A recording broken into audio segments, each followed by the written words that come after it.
हमारे चैनल पर खबर विज्ञापन एवं इंटरव्यू देने के लिए संपर्क करें तथा हमारे चैनल को लाइक और सब्सक्राइब करें। धन्यवाद। नवरात्रों के दिनों में कुट्टू का आटा खाना लोगों को पड़ा भारी।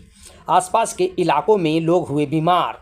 जहांगीरपुरी, बादली, भलसुआ डेरी, मुकंदपुर, आपका स्वरूप नगर में करीब से करीब 200 लोग बीमार हुए, जिन्हें कि बाबू जगजीवन राम हॉस्पिटल लाया गया। उल्टी और दस्त और जी मलचाना उनको इस तरह से महसूस हुआ तो उन्हें हॉस्पिटल ले जाया गया। आइए आपको दिखाते हैं ताज़ा हालात बाबू जगजीवन राम हॉस्पिटल के। इसके बाद पुलिस ने जो है ताज़ा जानकारी खाद्य पूर्ति विभाग को दी है, जिसके बाद टीम ने अपनी जांच शुरू कर दी गई है।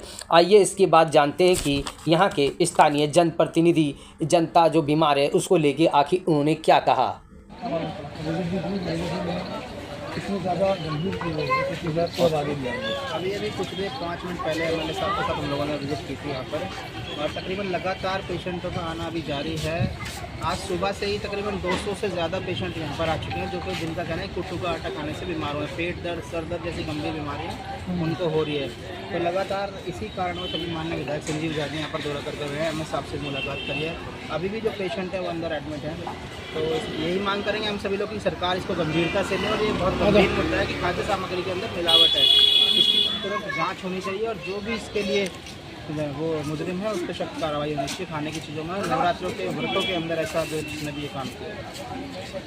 देख रहे हैं किस तरीके की बीमारी, किस तरीके की दिक्कतें आ रही हैं और ऐसे लोगों पर क्या कुछ कार्रवाई होनी चाहिए। तो सुबह से हम यहाँ पे हैं तो लोगों को उल्टी, पेट में दर्द, जैसे फूड पॉइजनिंग टाइप का लोगों को दिक्कत आ रही है। सुबह से लगभग 200 से 250 लोग यहाँ पे आ चुके हैं। पर मतलब गनीमत ये है कि अभी किसी को कोई ज़्यादा सीरियस दिक्कत नहीं है, तो ना किसी को भर्ती करने की जरूरत पड़ी है। ट्रीटमेंट देके सबको भेज दिया गया है। पर सबसे बड़ी समस्या है कि यहाँ पे जो सरकार है, सरकार का कोई प्रतिनिधि, कोई विधायक, कोई मंत्री, कोई आके राजी नहीं है। किसी ने जनता से पूछा नहीं कि उनकी दिक्कतें क्या है या अस्पताल के पास किस व्यवस्था है या नहीं है कि इतने मरीज एकदम से आए तो क्या होगा। तो सरकार और उनके प्रतिनिधि बिल्कुल गायब हैं। बाकी राहत की खबर है कि किसी की जान को कोई खतरा अभी तक हुआ नहीं है।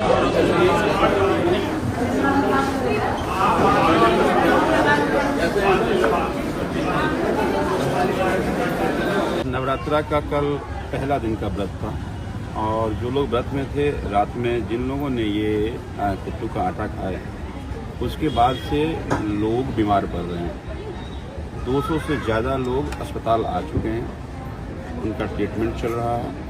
हालांकि कोई बहुत गंभीर से बीमार या ऐसा कोई मिसहैपनिंग तो नहीं है, लेकिन लोग बीमार पड़ रहे हैं। अब देखिए, नवरात्रा का जो पर्व है ये 9 दिन बड़ा ही पवित्र त्योहार है, और नवरात्रा के व्रत के आटे में मिलावट होना, मुझे ये लगता है कि पूरे दिल्ली में ये जो मिलावट वाले की एक बड़ा गिरोह चल रहा है।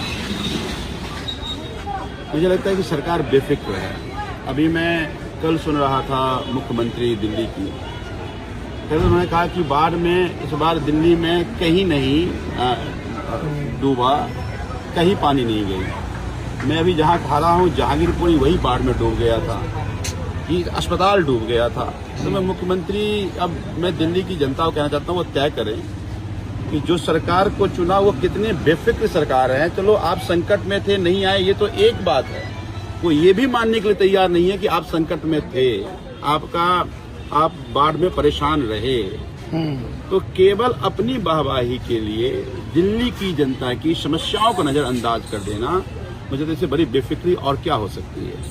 अब इतनी मिलावटें हो रही है, सैकड़ों की संख्या में अस्पताल में लोग बीमार होकर के आ रहे हैं, सरकार का कोई अता पता ही नहीं है।